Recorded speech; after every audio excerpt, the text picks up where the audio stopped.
Olá, esse é o Por Dentro da Política. Eu vou conversar com o deputado Marco Aurélio do PT. É um prazer, uma satisfação recebê-lo em nosso estúdio mais uma vez. Bem-vindo, deputado. Muito obrigado. O assunto de hoje é redução da maioridade penal, um clamor popular diante de crimes escabrosos que movimentam a mídia e a opinião pública. Deputado, primeiro, como o senhor vê essa discussão sendo entabulada num momento, digamos assim, que a sociedade parece que quer uma resposta pronta, acabada e positiva, achando que, mudando a lei, os nossos problemas estarão resolvidos?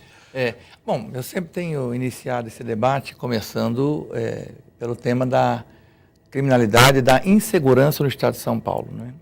O Estado de São Paulo, ele já está sendo governado por um mesmo partido já há 18 anos e não conseguiu resolver o problema da segurança pública. Pelo contrário, agravou-se.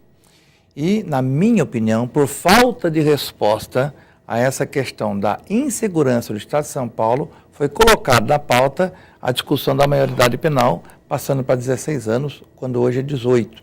Em alguns casos, 21, diga-se de passagem, né? Então, me parece que é uma cortina de fumaça para tirar da pauta a discussão da falta de segurança ou a insegurança do Estado de São Paulo, que tem N motivos, e aí se colocou a pauta da discussão da maioridade penal. Então, você tira o foco daquilo que é para ser discutido. Vou dar um exemplo. De todos os crimes cometidos no Estado de São Paulo, aqueles que apontam como possíveis infratores crianças e adolescentes está na ordem de 13%. Fora disso, 87%. Sim. Ora, se você tem um problema da criminalidade, da insegurança, você tem uma massa de 87% e tem uma massa de 13%. Você vai focar aonde? Nos 13 ou nos 87? Se é para resolver, é nos 87. Se é para discutir e criar uma cortina de fumaça, então foca-se nos 13%. Por que os 13% chamam tanto a atenção, deputado? Na minha opinião, é exatamente para tirar o foco da discussão principal. Qual é o problema da falta de segurança em São Paulo? Primeiro, houve um sucateamento muito grande das polícias civil e militar no Estado de São Paulo. Segundo, o aviltamento dos salários de policiais civis e militares. Você veja que foi aprovado aqui na Assembleia, com voto contrário do PT, a questão do bico oficial, né, que é a função delegada. O que é a função delegada? O policial militar trabalha 12 horas, e seria 12 por 36, ao invés de ele descansar 36 horas, ele vai trabalhar pela prefeitura. Sim. Com uma outra remuneração. Como o salário dele está aviltado, e ele tem filhos, tem casa, tem aluguel para pagar, ou prestação da casa própria, ele se vê obrigado a trabalhar novamente, e com isso diminuir o tempo dele de recuperação física e psicológica. Porque quando você sai para trabalhar na área da segurança, psicologicamente você é muito afetado. Então você tem o sucateamento, aviltamento dos salários, você tem o problema do sistema carcerário no Estado de São Paulo, que está superlotado. É um sistema que está superlotado, o que acontece? Você não faz o terceiro ponto, que é a finalidade de uma prisão. Por que você prende uma pessoa? Você prende uma pessoa, primeiro, porque ela não está em condições de conviver com a sociedade. Então você não pode. Então você está andando na rua, você não pode estar andando na rua e alguém te ameaçar. Então essa pessoa é retirada de lá. Primeiro ponto. Segundo ponto, para uma punição. Isso é um código moral nosso. Alguém que fez algo contra as nossas regras tem que ser punido. E o terceiro ponto é a recuperação. Esse terceiro ponto da recuperação é quase que zero, né? Em torno de 30% no Estado de São Paulo. Então, quando você tem um sistema como este, que não conseguiu dar resposta, aí você muda o foco e fala, não, nós vamos resolver o problema diminuindo a maioridade penal. Como que vai resolver o problema diminuindo a questão da maioridade penal se no Estado de São Paulo apenas 10% dos crimes são elucidados?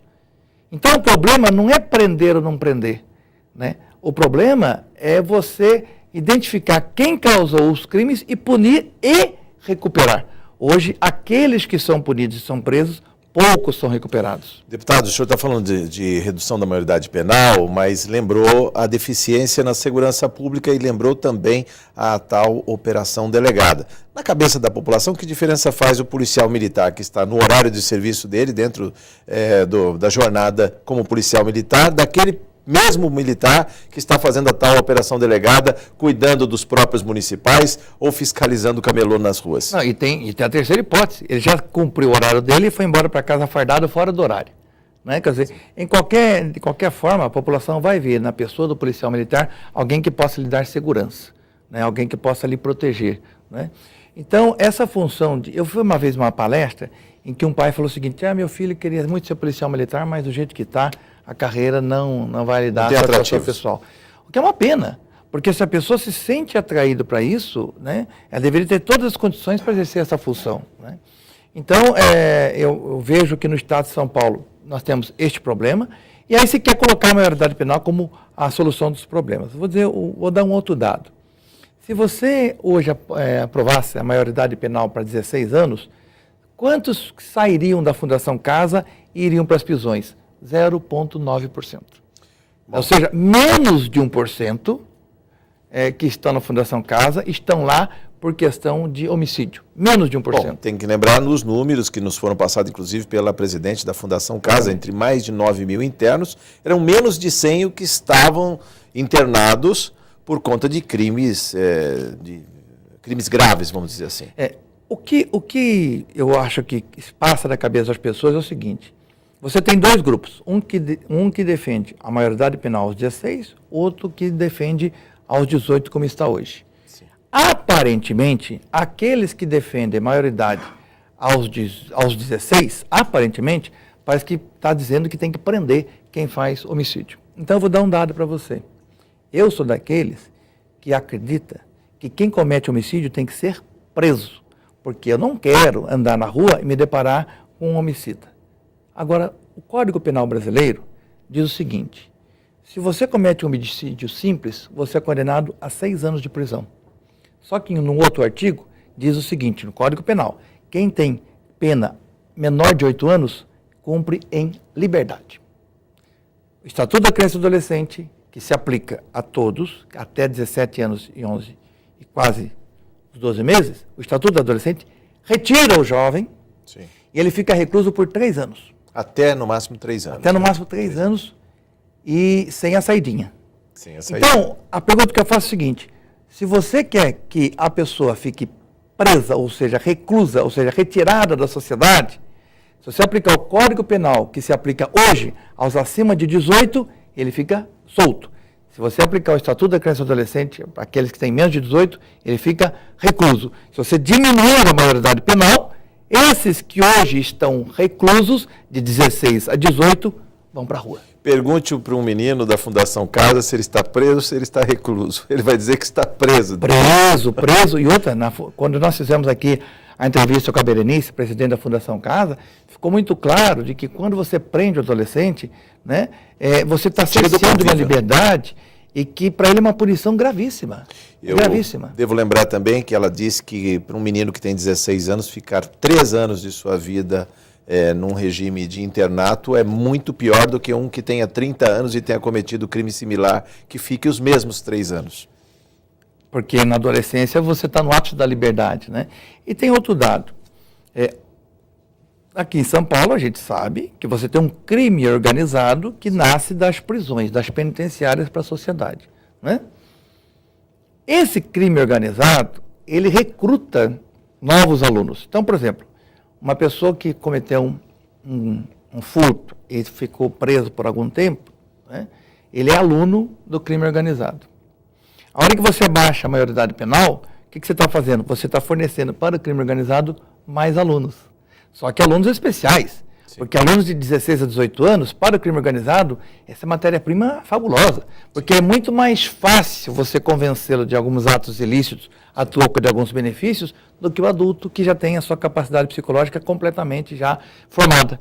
Então, quando você tem 16, 17 anos, para você induzi-lo ao erro é mais fácil. Da mesma forma que internado na Fundação Casa, para você induzi-lo à recondução é menos difícil. Por isso que na Fundação Casa, o grau de recuperação vai em torno de 70%. O que já é o dobro do sistema carcerário. Mais que o dobro do sistema penitenciário. Então veja que você, quando fala para baixar a maioridade penal, você está cometendo um erro daquilo que você quer, né? O que eu quero? Eu quero que a pessoa seja internada, seja punida e seja, se possível, recuperada. Quando você abaixa, não. Você está fazendo com que esse seja aluno do crime organizado e saia depois com muito mais periculosidade do que antes, né? Agora, se não há cadeias para se colocar, ou seja, mais de 500 mil presos no Brasil, 200 mil só aqui em São Paulo, se não há cadeias que possam recuperar, o que fazer com esse jovem? Já vista que os crimes estão sendo, digamos, assinados por eles. Esta que é a questão. Muito se fala que esse jovem é instrumentalizado pelo crime. Ele é colocado mesmo que não tenha potencial ofensivo, mas ele assina a tal bronca, deputado. Mas sabe o que acontece? Quando você pega na questão da maioridade das pessoas acima de 18, na minha opinião, a sensação de impunidade faz com que você vá para o crime. Porque se você tem 10% de crimes elucidados, né, a chance de você ser pego é muito pequena. Né? Então, o que acontece? Você pratica o crime e você fica solto. Né? Agora, quando você pega no âmbito da criança e adolescente, a possibilidade dele ficar impune é muito menor. Porque os números de crianças e adolescentes que cometeram algum tipo de ato infracional que não estão punidos é muito próximo a zero. Né? Até porque a sociedade tem uma atenção maior. E tá correto. Né? Porque quando uma criança ou adolescente comete um crime bárbaro, né, e imediatamente já o retira do convívio da sociedade, você o retira para proteger a sociedade e para recuperá-lo. Porque tem muito tempo ainda pela frente. Imagina um jovem desse recuperado. Eu conheço gente recuperada da Fundação Casa, que são excelentes pessoas, mas passaram por uma recuperação. Né? Tiveram uma segunda chance também, deputado. É uma segunda chance. Né? Agora, você pensar que colocá-lo na prisão, que você tem superlotação, né, você não tem recuperação, achar que dali ele sai melhor do que entrou. Sem trabalho e sem educação, essa chance... Agora tem mais um dado que eu queria dizer com relação à questão de São Paulo, que eu estou fazendo algumas visitas em CDPs, em penitenciárias. Olha como é interessante. Você vai visitar o CDP, aí você vê que tem pessoas lá que deveriam estar em penitenciária e não no CDP. Aí você pergunta, mas por que ele está no CDP e não está na penitenciária se ele tem sentença? Porque a penitenciária está lotada. Aí você vai na penitenciária. Mas por que essa penitenciária está lotada? Não, porque tem muita gente que já deveria estar no semiaberto e não está. Mas por quê? Porque não existe o semiaberto. Porque não tem o semiaberto. Né? E tem alguns que já cumpriram a pena, e não são poucos, e que não chegou ainda a ordem judicial para ele sair. Que deveriam estar abrindo espaço nas cadeias. Exatamente. Então ele está lá, já cumpriu a pena e pegando uma vaga que poderia ser cedida ao CDP.